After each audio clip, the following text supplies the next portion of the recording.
சிலுவை சுமந்தோராய் சீஷனாகுவோம். சிந்தை வாழ்விலும் தாழ்மை தரிப்போம். நிந்தை சுமப்பீனும் சந்தோஷம் கொள்வோம். நானோ நம்முடைய கர்த்தராகிய இயேசு கிறிஸ்துவின் சிலுவையை குறித்து அல்லாமல் வேறொன்றையும் குறித்து மேன்மை பாராட்டாதிருப்பேனாக. அவரால் உலகம் எனக்கு சிலுவையில் அறையுண்டதாய் இருக்கிறது, நானும் உலகத்திற்கு சிலுவையிலே அறையுண்டு இருக்கிறேன் என்று அப்போஸ்தலனாகிய பவுல் சொல்லுகிறதை நாம் பார்க்க முடிகிறது. அவர் சொல்றாரு, நானோ கர்த்தராகிய இயேசு கிறிஸ்துவை குறித்ததான இந்த விசுவாசத்தின் நிமித்தமாக, ஏற்றுக்கொண்டது நிமித்தமாக நான் மேன்மை பாராட்ட ஒன்றும் எனக்கு முன்பாக வைக்காதபடி இயேசு கிறிஸ்துவின் சிலுவையை அல்லாமல் வேறொன்றையும் நான் மேன்மையாக நினைக்கவில்லை. அந்த சிலுவையின் மூலமாக இந்த உலகத்தை நான் சிலுவையிலே அறிந்திருக்கிறேன் என்று சொல்லி அப்போஸ்தலனாகிய பவுல் சொல்லுகிறான். இந்த வசனத்தை நீங்கள் எத்தனை பேர் படிச்சிருக்கிறீங்க அப்படின்னு எனக்கு தெரியல. இந்த வசனத்தில் நிறைய ஆழமான சத்தியத்தை அப்போஸ்தலனாகிய பவுல் அவருடைய வாழ்க்கையின் அனுபவத்திலிருந்து சொல்றார். அவர் இயேசு கிறிஸ்துவோடு கூட சிலுவையிலே அறையப்பட்டிருக்கிறார். அவர் அந்த சிலுவையை குறித்து மேன்மை பாராட்டுகிறார். குட் ஃப்ரைடே, நீ நிறைய டிவி சேனல் எல்லாம் பார்த்தீங்க அப்படின்னா லைவாக இயேசு கிறிஸ்துவுடைய மரணத்தை குறித்து மற்றுள்ளவர்களுக்கு முன்பதாக டிராமா மூலமாக அவர்கள் தெரியப்படுத்தியிருக்கிறார்கள். அதில் இயேசு கிறிஸ்துவை உபத்திரவப்படுத்துகிறவர்கள், அது மாத்திரமல்ல மேக்சிமம் கிறிஸ்தவர்கள் சிலுவையை சுமந்தவராக இந்த தெருக்களில் எல்லாம் போனதை நாம் பார்த்துருக்கிறோம். அது ஒரு வெளித்தோற்றமான சிலுவையை சுமக்குகிற ஒரு அனுபவம். 4 பேருக்கு முன்னாடி ஒரு மாம்சமான வெளிப்பாடு அது. ஆனால் இங்கே அப்போஸ்தலனாகிய பவுல் சொல்லுகிறார், நானோ நம்முடைய கர்த்தராகிய இயேசு கிறிஸ்துவின் சிலுவையை குறித்தே அல்லாமல் வேறொன்றையும் குறித்து மேன்மை பாராட்டாதிருப்பேனாக. இருப்பேன்னு சொல்லலை, இருப்பேனாக அப்படிங்கிறார். அப்படின்னா அவரே அவருக்கு சொல்லுகிறார், எனக்கு இந்த உலகத்தில் வேற எதையுமே மேன்மை பாராட்ட இஷ்டம் இல்லை. அப்படி எனக்குள் இருக்கிற ஆவி எதையாவது மேன்மை பாராட்டினாலும் அதை தடை பண்ணுகிறார், வேண்டாம் அப்படின்னு. இந்த உலகத்தில் ரட்சிக்கப்பட்டிருக்கிறதான தேவனுடைய பிள்ளைக்கு எது மேன்மையானது, எது முக்கியமானது, இதை தான் இந்த வசனம் நமக்கு கற்றுத்தருகிறது. இந்த உலகத்தில் நாம் எதை குறித்து மேன்மை பாராட்டி கொண்டிருக்கிறோம்? இன்னைக்கு கிறிஸ்தவர்கள் மேன்மை பாராட்டுகிற பல பகுதிகள் இருக்கிறது. ஒரு பெரிய ஊழியரை நாம் எடுத்துட்டோம் அப்படின்னா அவருடைய சபை, அவருடைய ஊழியங்கள், அவருடைய காரியங்கள் இதெல்லாம் மேன்மை பாராட்டுவாங்க. எனக்கு தெரிஞ்ச ஒரு போதகர் இருக்கிறார். அவரை நான் பார்க்க போனால் அவர் எப்பவுமே ஒரு வார்த்தையை சொல்லுவார். நான் அவர்கிட்ட அதுக்கப்புறம் பேசுறது விருப்பம் இல்லை. நான் அங்கே வளர்ந்த சபை, நான் வளர்ந்த ஊழியக்காரன், நான் பெரிய ஊழியக்காரன் அப்படிங்கிறதான அந்த வார்த்தையை அவர் பயன்படுத்துகிறார். அது பயன்படுத்தின பிற்பாடு எனக்கு அவர் மேலே இன்ட்ரெஸ்டிங் இல்லாமல் ஆயிட்டு. ஏன்னா அவர் எதை மேன்மை பாராட்டுகிறார்? இந்த உலகத்தில் மேன்மை பாராட்ட ஒன்றுமே இல்லை. இயேசு கிறிஸ்துவே தன்னை மேன்மை பாராட்டலை.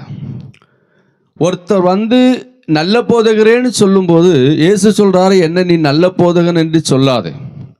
அப்போ இயேசு கிறிஸ்து பாருங்க தன்னையே மேன்மைப்படுத்தலை.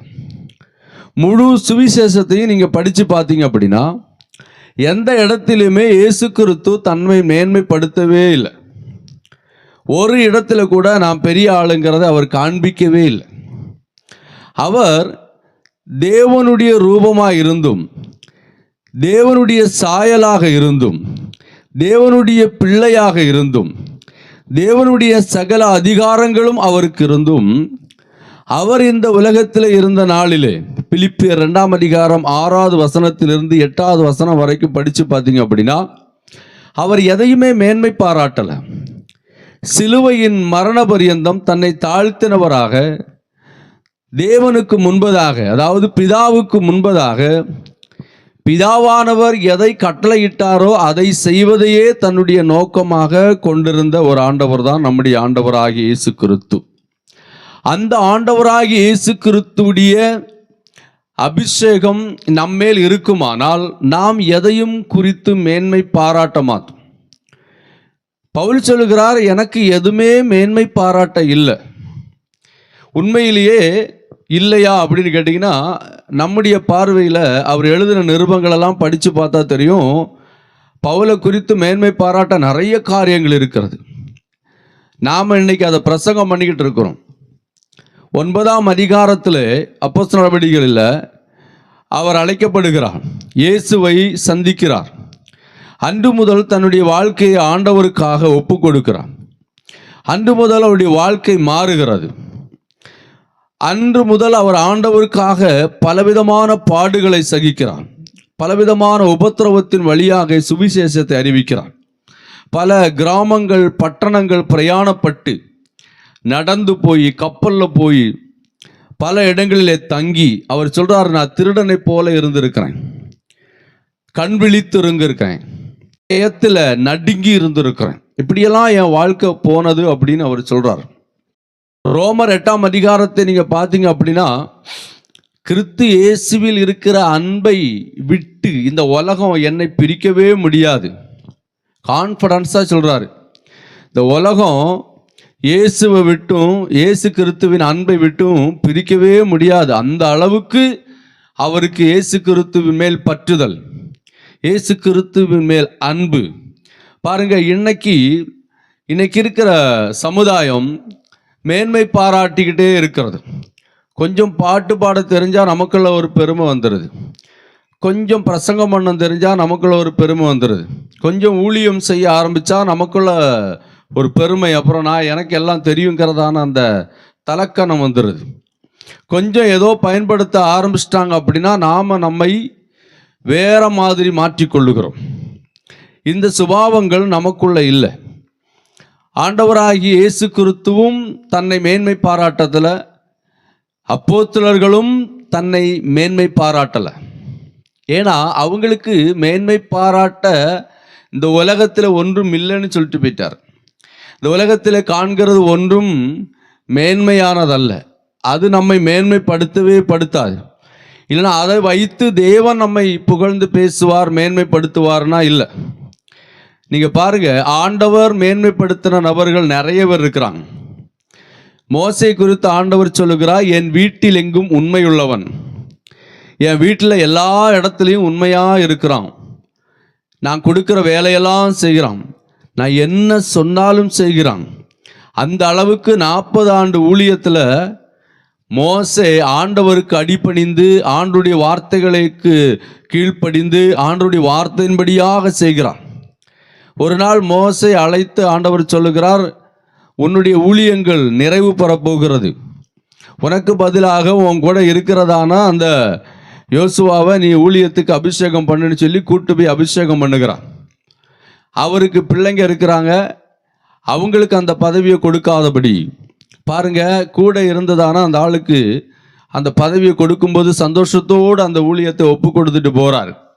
ஒரு தேவ மனிதன் 40 ஆண்டுகள் ஊழியம் செய்தார், அவர் ஒண்ணுமே மேன்மை பாராட்டதில்லை. பாருங்க, அப்போஸ்தலனாகிய பவுல் எதை குறித்து மேன்மை பாராட்டலை. அப்போஸ்தலர்கள் யாருமே மேன்மை பாராட்டவே இல்லை. ஏன்னா எல்லாம் கிறிஸ்துவை தான் மேன்மை பாராட்டினது. நாம கிறிஸ்துவை மாத்திரம்தான் மேன்மை பாராட்டணும், கிறிஸ்துவின் சிலுவையை மாத்திரம்தான் மேன்மை பாராட்டணும். ஏன்னா அப்போஸ்தலனாகிய பவுல் பாருங்க தெளிவாக சொல்றார், நானோ நம்முடைய கர்த்தராகிய இயேசு கிறிஸ்துவின் சிலுவையை குறித்து அல்லாமல் வேற ஒன்றையும் குறித்து மேன்மை பாராட்டாதிருப்பேனாக அப்படிங்கிறார். வேற ஒன்றையும் எனக்கு பேசுறதுக்கும் இல்லை, அதை குறித்து மேன்மை பாராட்ட ஒன்றுமே இல்லை. கிறிஸ்துவின் சிலுவை தான் மேன்மையானது. கிறிஸ்து நமக்காக மரித்த, கிறிஸ்து நமக்காக அடிக்கப்பட்ட சிலுவை அப்படின்னா அவருடைய பாடுகள், அதை தவிர வேற ஒன்றுமே மேன்மை பாராட்ட இல்லை. நான் இன்னைக்கு ரட்சிக்கப்பட்டிருக்கிறேன் அப்படின்னா நான் இன்னைக்கு தேவனுடைய பிள்ளையா நிற்கிறேன் அப்படின்னா, நான் இன்னைக்கு ஊழியம் செய்கிறேன் அப்படின்னா, நான் இன்னைக்கு தீர்க்க தரிசனம் சொல்லுகிறேன் அப்படின்னா, நான் இன்னைக்கு பெரிய போதகராக மாறிட்டேன் அப்படின்னா, இதுக்கு நான் அல்ல காரணம், என் இயேசு கிறிஸ்துவின் சிலுவையே காரணம் அப்படின்னு சொல்லி மேன்மை பாராட்டணும். நம்முடைய வாழ்க்கையில் நாம் எதை அடைந்தாலும் நான் ஜெபித்து அடைந்தேன், நான் இந்த காரியத்தை அடைந்தேன் அப்படின்னு சொல்லவே கூடாது. எல்லாம் இயேசு எனக்கு தந்தார், இயேசுவால் மாத்திரம் முடிந்தது. நான் ஒரு நாள் காணியாட்சிக்கு வெளியே இருந்தேன். அந்த சிலுவை என்னை ஆண்டவருடைய பிள்ளையாக மாற்றினது. தேவ சமூகத்துக்கு என்னை இழுத்து கொண்டு வந்தது. அன்று முதல் என்னுடைய வாழ்க்கை மாறினது. என்னில் மேன்மை பாராட்ட ஒன்றுமே இல்லை, என் இயேசு கிறிஸ்துவை தவிர, அவருடைய சிலுவையை தவிர அப்படின்னு நாம் ஒவ்வொரு நாளும் நம்முடைய நாவினாலே அறிக்கைப்படணும். ஏன் அப்படின்னா, சிலுவையை அல்லாமல் இந்த உலகத்தில் வேறு ஒன்றையுமே நாம் மேன்மை பாராட்டக்கூடாது. உதாரணமாக, சிலுவை என்பது அந்த கிராஸ் அல்ல, ஆவிக்குரிய அர்த்தம் என்ன அப்படின்னா பாடுகள்.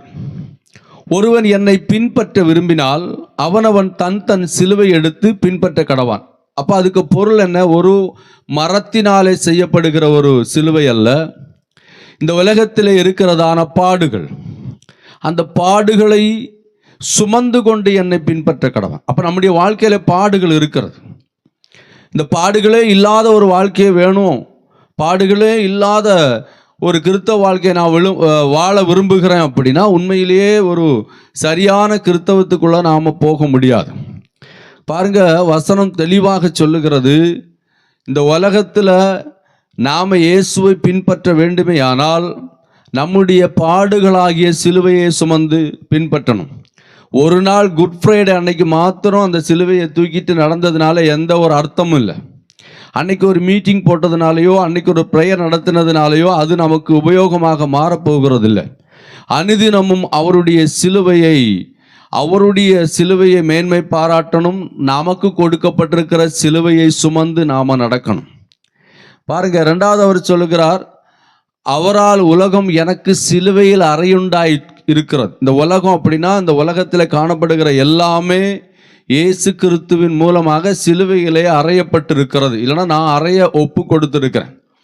எனக்குள் இருக்கிற பாவ குணங்கள், கோபங்கள், வைராக்கியங்கள், சண்டைகள், பிரிவினைகள், மேட்டிமைகள், பொறாமைகள், எனக்கு இந்த உலகத்தில் காணப்படுகிறதான எல்லா அநித்தியமான பாவ சந்தோஷங்கள் எல்லாவற்றையும் நான் சிலுவையிலே அறைய வேண்டும் என்று அப்போஸ்தலனாகிய பவுல் சொல்லுகிறான்.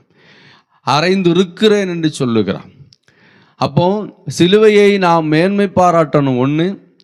ரெண்டாவது, சிலுவையை நாம் சிலுவையின் மூலமாக உலகத்தை சிலுவையிலே அறையணும். இப்போ பாருங்கன்னா, நம்முடைய வாழ்க்கையில் சில காரியங்களை அறையவே முடியலை. இன்னும் சில கோபங்கள் இருக்குது, வைராக்கியம் இருக்குது, சில பிடிவாதங்கள் இருக்கிறது, இன்னும் மாம்ச இச்சைகள் நமக்குள்ளே இருக்கிறது. நாம் இன்னும் சிலுவையை முழுமையாக சுமக்காதவர்களாக காணப்படுகிறோம். இல்லைனா நாம் இன்னும் சிலுவையிலே நம்முடைய பாவங்களை முழுமையாக அறையலை.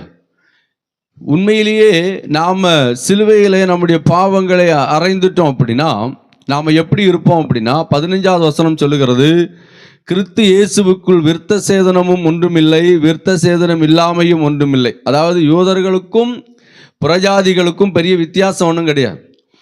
யூதர்கள் விருத்த சேதனம் எடுத்த ஆண்டுடைய பிள்ளையாக இருக்கிறாங்க. நாம் விருத்த சேதனம் எடுக்காமல் இயேசு கிறிஸ்துவின் மரணத்தின் மூலமாக அவருடைய பிள்ளையாக நாம் மாற்றப்பட்டிருக்கிறோம். ஆனால் புது சிருஷ்டியே காரியம். ஒரு புது மனிதனாக நாம் மாற்றப்பட்டிருக்கிறோமா? ரட்சிக்கப்பட்ட பிற்பாடு நம்முடைய வாழ்க்கையிலே புதிய உணர்வுகளை நாம் வெளிப்படுத்துகிறோமா? நம்முடைய வார்த்தைகள் புதிதாக மாறி இருக்கிறதா? நம்முடைய பார்வைகள் புதிதாக மாறி இருக்கிறதா? நம்முடைய எண்ணங்கள் புதிதாக மாறி இருக்கிறதா? நாம் ஒரு புதிய மனிதனாக இந்த உலகத்தில் தோற்றம் அளித்து கொண்டிருக்கிறோமா? இல்லை இப்பவும் அந்த பழைய மனுஷனுடைய சாயல்ல தான் இந்த உலகத்தில் வாழ்ந்து கொண்டு இருக்கிறோமா? நாம் நம்முடைய பாவங்களை, இந்த உலகத்தை, உலகத்தின் இச்சைகளை, இன்பங்களை சிலுவையில் அறையும் போது நாம் ஒரு புதிய மனிதனாக இந்த உலகத்தில் வெளிப்படுவோம். நமக்குள்ளே எந்த விதமான பாவங்களும் இருக்காது. உண்மையிலேயே ரட்சிக்கப்பட்டிருக்கிற ஒரு தேவ மனிதனுடைய அனுபவத்தை தான் அப்போஸ்தலனாகிய பவுல் எழுதுகிறான். அவரை நமக்கு எக்ஸாம்பிளாக எழுதி தந்திருக்கிறார். நான் இயேசுவை அல்லாமல், அவருடைய சிலுவை அல்லாமல் வேறு ஒன்றையும் குறித்து மேன்மை பாராட்டாது இருப்பதனாக. நான் வேற எதையும் பேசக்கூடாது. நான் பெரிய ஊழியக்காரர், நான் மற்ற அப்போஸ்தலர்களெல்லாம் சின்னவனாக இருந்து வந்தாலும் என்னை வச்சு தான் ஆண்டவர் இவ்வளவு நிருபத்தை எழுதி வச்சிருக்கிறார் அப்படின்னெல்லாம் அவர் மேன்மை பாராட்டவே இல்லை.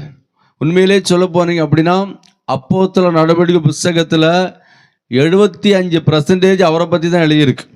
பெரிய ஊழியர், அப்போஸ்தலனாகிய பேதுருவை விட அதிகமான ஊழியத்தை செய்ததாக நாம் அதிலிருந்து புரிந்து கொள்ள முடியும். ஒரு 3 மிஷனரி பிரயாணங்களை ஏறெடுத்திருக்கிறார்.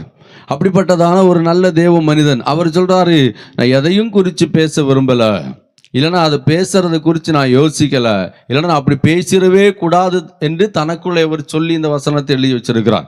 2வது, அவர் எல்லா பாவங்களையும் சிலுவையிலே அறைந்து விட்டார், அவருக்குள்ள துளி அளவும் பாவம் இல்லை. இப்போது அவர் சொல்றாரு, நான் புது சிருஷ்டியாக இந்த உலகத்தில் இருக்கிறேன். அதனாலதான் அப்போஸ்தலனாகிய பவுல் சொல்லுகிறார், நல்ல போராட்டத்தை போராடினேன், ஓட்டத்தை முடித்தேன், எனக்காக தேவ சமூகத்திலே ஆண்டவர் ஜீவ கிரீடத்தை வைத்திருக்கிறார். நம்மை கொஞ்சம் ஆராய்ந்து பார்க்கணும். நான் பல முறை நம்முடைய செய்தியிலே சொல்லிக்கிட்டே வரேன், இயேசு கிறிஸ்துவுடைய வருகை ரொம்ப சமீபமாக இருக்கிறது. அதனால இந்த உலகத்தில் வேற எந்த காரியத்தையும் குறித்து மேன்மை பாராட்டாமல் இயேசு கிறிஸ்துவின் வருகையை குறித்து நாம் மேன்மை பாராட்ட வேண்டும்.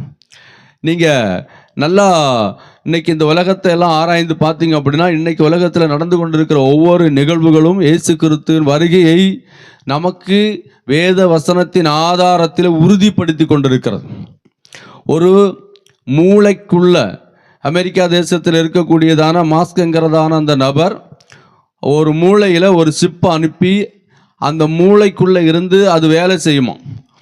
அதை ஒரு கையும் காலும் இல்லாத ஒரு நபர் நான் வாலண்டியர்ஸாக முன்னாடி எனக்கு அதை பொறுத்துங்கன்னு சொல்லி அதை பொருத்தின பிற்பாடு 1 வருடம் அவருடைய சாட்சி அவர் பகிர்ந்திருக்கிறாரு. நான் முன்னாடி எதையுமே செய்ய முடியாது, எனக்கு கை இல்லை. அப்போ இது பொருத்தின பிற்பாடு நான் செஸ் விளையாட முன்னாடி போய் இருந்தோம் அப்படின்னா, நான் எந்த செஸ்ஸு எங்கே போகணும், எந்த களத்துக்கு போகணும், நான் என் மைண்டில் நினைக்கிறோன்னு அது அப்படியே அங்கே நடக்குமோ.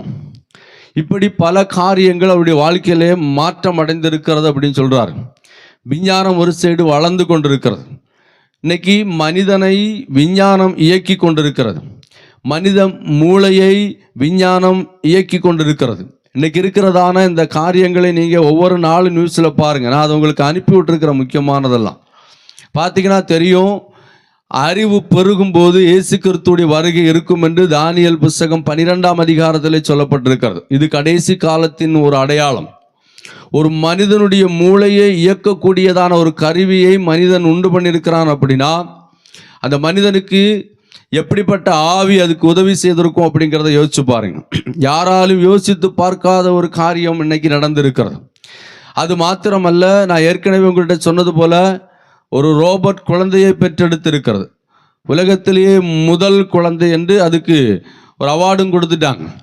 அப்போ இன்னைக்கு உலகத்தில் நடந்து கொண்டிருக்கிற நிகழ்வுகளை எல்லாம் பார்க்கும்போது, யுத்தங்களை பார்க்கும்போது, மனிதனுடைய குணாதிசயங்களை பார்க்கும்போது, சபையின் சூழலை பார்க்கும்போது, இன்னைக்கு உலகத்தில் நடந்து கொண்டிருக்கிற காரியத்தை எல்லாம் நல்லா கவனமாக பார்த்தீங்க அப்படின்னா ஒரு காரியத்தை நன்றாக புரிந்து கொள்ள முடியும். இயேசு கிறிஸ்துவின் வருகை மிகவும் சமீபமாக இருக்கிறது. நாம் இப்பவும் நம்மை குறித்து மேன்மை பாராட்டி கொண்டிருக்கிறோம் அப்படின்னா, நம்முடைய உலக இச்சைகளை சிலுவைகளை அறையாமல் இருக்கிறோம் என்று சொன்னால், நாம் புது சிருஷ்டிகளாக மாற்றப்படாமல் இருந்தால் தேவனுடைய ராஜ்யத்துக்குள்ளே பிரவேசிக்கவே முடியாது. நாம் நம்முடைய பாவங்களை சிலுவையில் அறையணும், தூக்க மயக்கத்தை சிலுவையில் அறையணும், தேவனோடு கூட போய் இருந்து ஜெபிக்க முடியாதபடி கொண்டு வருகிற அந்த மனசை சிலுவையில் அறையணும், வேத வசனங்களை தியானிக்க விடாதபடியும் சிந்தனைகளை குழப்புற பொல்லாத ஆவியை கொண்டு போய் சிலுவையில் அறையணும். எல்லா கிரியைகளையும் சிலுவையில் நீங்கள் அரைஞ்சிருக்கணும். அப்படி அரைஞ்சாதான் நீங்கள் உலகத்தில் ஜெயம் எடுக்க முடியும். பிசாசு இந்த உலகத்தில் நம்மை தோற்கடிக்கும்படியாக உலக இச்சைகளையும் இன்பங்களையும் கொண்டு முன்னாடி நிப்பாட்டுவோம். அதை நாம் ஜெயிக்கணும். உங்களுக்கு முன்னாடி ஒரு கோப உணர்வை கொண்டு வந்து கொடுப்பான், ஒரு சண்டையை கொண்டு வந்து கொடுப்பான், இல்லைன்னா வேற ஏதாவது பாவ உணர்வுகளை கொண்டு வந்து கொடுப்பான், இல்லைன்னா ஜெபிக்க விடாதபடி, ஆண்டவரை தேட விடாதபடி, ஆண்டவருடைய காரியத்துக்கு முக்கியத்துவம் கொடுக்க விடாதபடி பிசாசு ஏதாவது ஒரு வழியில் வந்து நிற்பான். அதை சிலுவையில் அறையணும். இல்லைன்னா தேவையற்ற இடங்களுக்கு போக சொல்லுவான். அங்கே போகாதபடி நாம் அதை சிலுவையில் அறையணும். சும்மா இருக்கும் நேரம் எல்லாம் நாம் வேற ஏதாவது காரியத்தை செய்ய நம்முடைய மனதை பிசாசு தூண்டுவான், நம்முடைய எண்ணங்களை தூண்டுவான். கொஞ்ச நேரம் ஃபோனில் பேசலாமே, கொஞ்ச நேரம் வாட்ஸ்அப்பில் இருக்கலாமே, கொஞ்ச நேரம் யூடியூப்பில் இருக்கலாமே அப்படிங்கிற உணர்வுகள் எல்லாம் கொண்டு வருவான். வேதத்தை எடுக்கும்போது தூக்க மயக்கத்தை கொண்டு வருவான். கடவுளை தேடணும்னு நினச்சா ஏதாவது ஒரு பிரச்சனையை கொண்டு வந்து போட்டுருவான். அந்த பிரச்சனையெல்லாம் சிலுவையில் அறையணும். என்ன வந்தாலும் நான் ஜெபிப்பேன்னு சொல்லணும், என்ன வந்தாலும் நான் ஆராதிப்பேன்னு சொல்லணும், என்ன வந்தாலும் நான் ஆண்டவரோடு கூட இருப்பேன்னு சொல்லணும். பிரச்சனையை ஒரு பக்கம் ஓரம் தள்ளிட்டு ஓடிக்கிட்டே இருக்கணும். பிரச்சனையை பிசாசு நாம் சாகுற வரைக்கும் கொண்டு வந்துக்கிட்டே தான் இருப்பான். இயேசு கிறிஸ்துவிடத்திலையும் பிசாசு சிலுவை வரைக்கும் போராடினான். போராடி போராடி போராடி கடைசியில் தோற்று போனான்.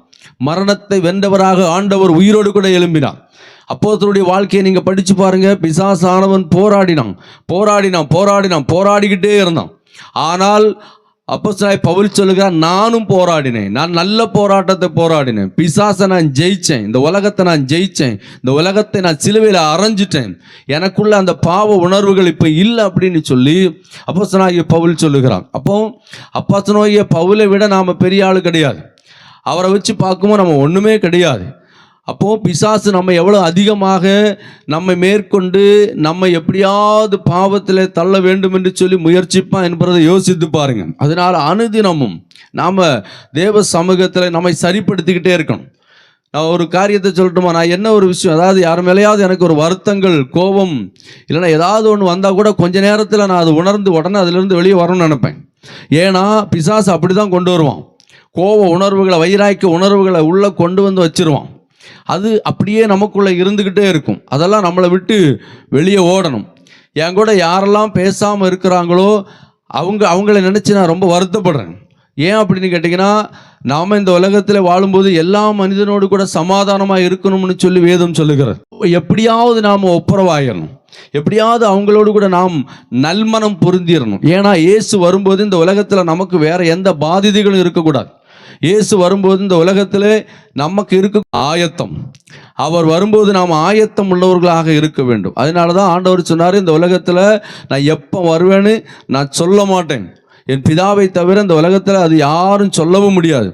ஒரு போதகர் எங்கேயாவது பிரசங்கம் பண்ணி இயேசு இன்ன டேட்டில் வரப்போகிறார் அப்படின்னா கேட்க வேண்டிய அவசியமே இல்லை. இயேசு கிறிஸ்து வருகிற அந்த நாளை குறித்து இயேசு கிறிஸ்து சொல்லவும் இல்லை. இயேசு கிறிஸ்து அதை பற்றி பேசும்போது எனக்கும் தெரியாது, என் பிதாவுக்கு மாத்திரம்தான் தெரியும்னு அவர் போயிட்டார். அதனால் நாம் எல்லா இடங்களிலேயும் ரொம்ப ஜாக்கிரதையாக எச்சரிப்போடு கூட இருக்கணும். இந்த உலகத்தில் பிசாசு எப்படி கிரியை பண்ணுவான்னு தெரியாது. ஒருவேளை எனக்கு வருகிற சோதனை அல்ல உங்களுக்கு வருகிறது. என்னை வேறொரு விதமாக பிசாசு சோதிச்சுட்டு இருப்பான், உங்களை வேற விதமாக சோதிச்சுட்டு இருப்பான். நீங்கள் இன்னைக்கு எதை விட முடியலையோ அது பிசாசு கொண்டு வருகிற சோதனை. நீங்கள் உங்களை ஆராய்ந்து பாருங்கள். உங்கள் வாழ்க்கையில் ஆண்டவருக்குள்ளே வளர முடியாதபடி எது தடை பண்ணுகிறது, எது உங்களை விலக்குகிறது, எது அவருடைய அன்பை விட்டு தூரம் போக பண்ணுகிறது, அவரை தேட விடாமல், அவரை ஆராதிக்க விடாமல், அவரை தொழுது கொள்ள விடாமல் எது உங்களுக்கு கிரியையை கொண்டு வருகிறது என்பதை நீங்கள் கவனமாக பார்த்துட்டு நீங்கள் அதில் நல்மனதாய் தேவ சமூகத்தில் வந்து தேவனுடைய பிள்ளையாக நீங்கள் மாறிட்டீங்க அப்படின்னா ஆண்டவர் உங்களுக்கு உதவி செய்வார். ஆண்டவர் உங்கள் கூட இருந்து காரியங்களை எல்லாம் நடத்த ஆரம்பிப்பார்.